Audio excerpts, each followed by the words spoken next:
প্রিয় শিক্ষার্থী বন্ধুরা, আজকে অষ্টম অধ্যায় থেকে অর্থাৎ গত পর্বে আমি প্রথম অধ্যায় থেকে সপ্তম অধ্যায় পর্যন্ত জ্ঞানমূলক প্রশ্নগুলো নিয়ে আলোচনা করেছি। আজকে অষ্টম অধ্যায় থেকে পরবর্তী যে অধ্যায়গুলো আছে এগুলোর জ্ঞানমূলক প্রশ্ন আলোচনা করব। কথা না বাড়িয়ে চলো শুরু করা যাক। দ্রব্য বিনিময় প্রথা কী? দ্রব্যের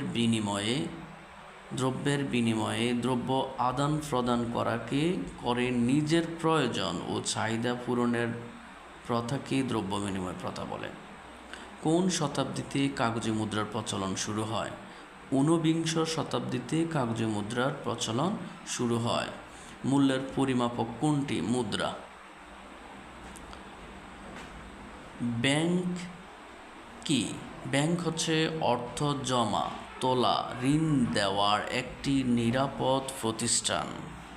মনে রাখবে প্রশ্নটা, অর্থ জমা, তোলা এবং ঋণ দেওয়ার একটি নিরাপদ প্রতিষ্ঠান। মুদ্রা কি?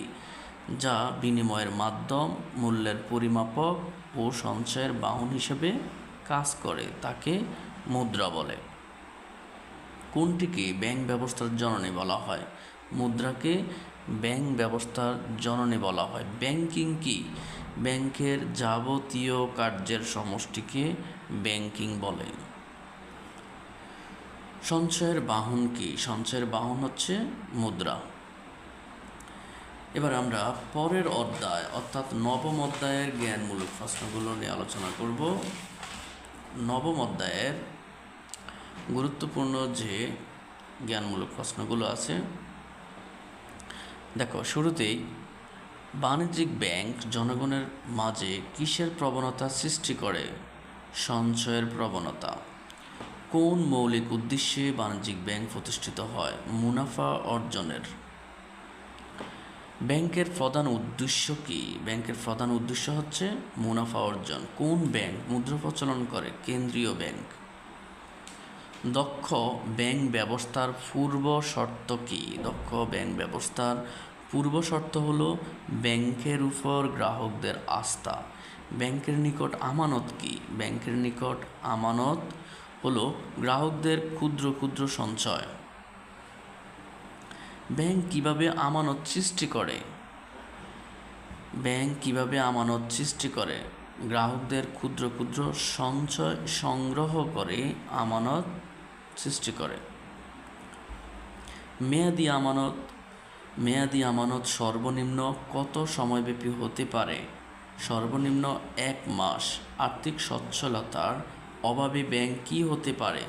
দেউলিয়া হতে পারে। সরকারি ব্যাংক কি? সরকারি উদ্যোগে গঠিত ও সরকারি অর্থে পুঁজি সংগ্রহিত, পরিচালিত ও নিয়ন্ত্রিত ব্যাংকেই সরকারি ব্যাংক বলে। রাজশাহীর কৃষি উন্নয়ন ব্যাংক কোন ধরনের ব্যাংক? একটি আঞ্চলিক ব্যাংক।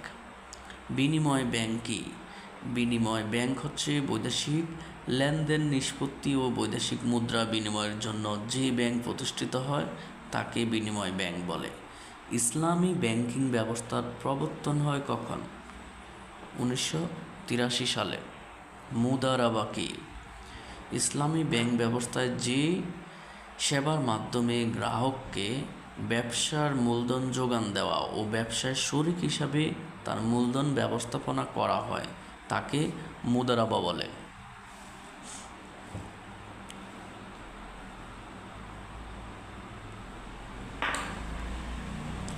এরপরে দেখো, মুসারাকা কি?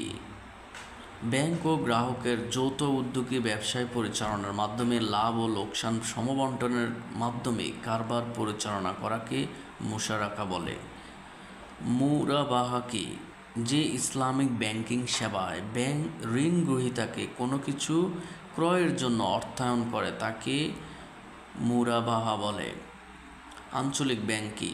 কোনো অঞ্চল বিশেষের কার্যক্রম পরিচালনা করার জন্য যেই ব্যাংক প্রতিষ্ঠিত হয় তাকে আঞ্চলিক ব্যাংক বলে।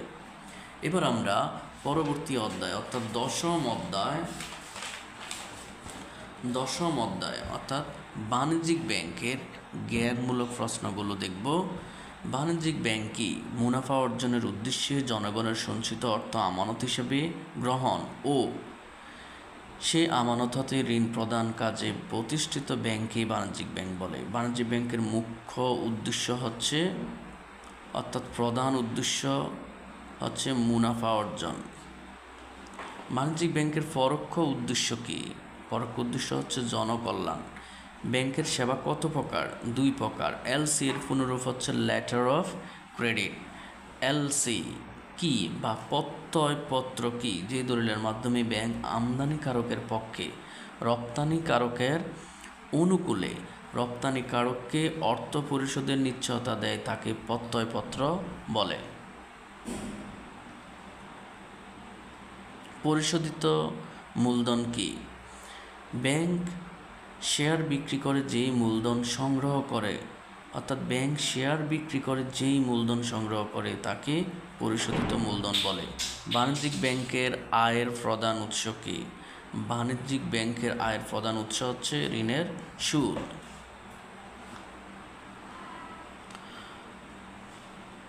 লকার ভাড়ার বিপরীতে ব্যাংক কি আদায় করে? লকার ভাড়ার বিপরীতে ব্যাংক সার্ভিস চার্জ আদায় করে। এবার আমরা পরের অধ্যায় অর্থাৎ 11 অধ্যায় ব্যাংকের আমানত, এই অধ্যায়ের জ্ঞানমূলক প্রশ্নগুলো দেখব। ব্যাংকের আমানত কি? ব্যাংক বিভিন্ন হিসাবের মাধ্যমে গ্রাহকদের নিকট থেকে যে অর্থ সংগ্রহ করে তাকে ব্যাংকের আমানত বলে।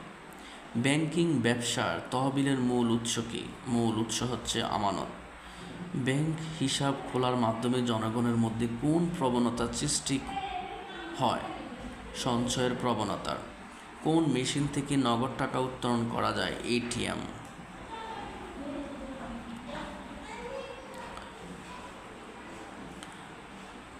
স্থায়ী হিসাব কি? স্থায়ী হিসাব কি?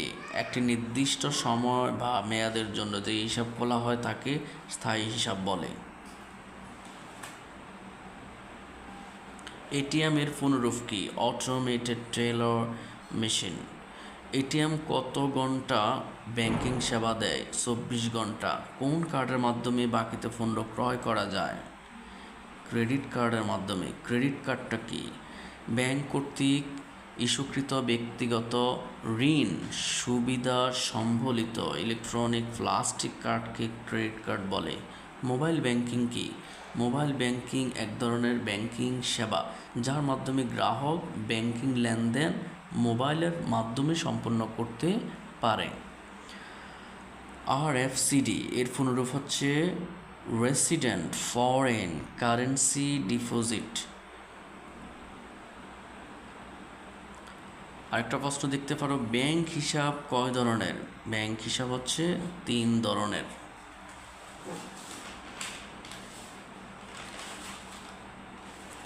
এবার আমরা 12 অধ্যায় অর্থাৎ পরবর্তী অধ্যায় যেটা 12 এটা দেখব। ব্যাংক ও গ্রাহক। ব্যাংকিং ব্যবসায়ের মূল মন্ত্র কি?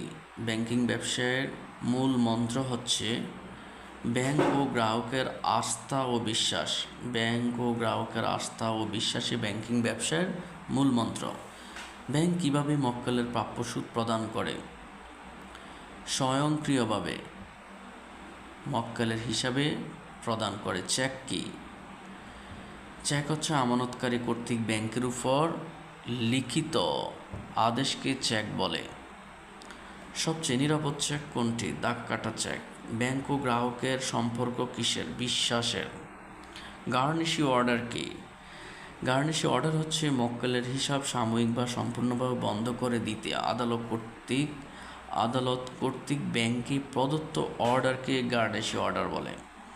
ব্যাংক গ্রাহককে কখন টাকা ফেরত দেয়? সাধারণত ব্যাংক গ্রাহককে চাহিদা মাত্র টাকা ফেরত দেয়। এবার আমরা সর্বশেষ অধ্যায়ের জ্ঞানমূলক প্রশ্নগুলো দেখব, অর্থাৎ কেন্দ্রীয় ব্যাংক।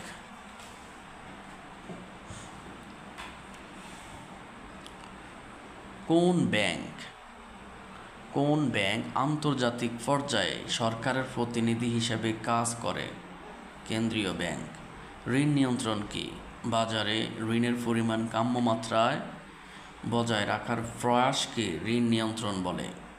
বাংলাদেশের কেন্দ্রীয় ব্যাংকের ব্যবস্থাপনা প্রধান হচ্ছে গভর্নর। কেন্দ্রীয় ব্যাংকের নির্বাহী প্রধান কে? কেন্দ্রীয় ব্যাংকের নির্বাহী প্রধান হলো গভর্নর। নিকাশগড় কি? নিকাশগড় হলো এমন একটি ব্যবস্থা যার মাধ্যমে কেন্দ্রীয় ব্যাংক তালিকাভুক্ত ব্যাংকসমূহের দেনা পাওনা নিষ্পত্তি করে। তারপরের প্রশ্নটা, খোলা বাজার নীতি কি? খোলা বাজারে বিল, সিকিউরিটিজ, ঋণপত্র, বন্ড প্রভৃতি ক্রয় বিক্রয়ের মাধ্যমে ঋণ নিয়ন্ত্রণ করাকে খোলা বাজার নীতি বলে।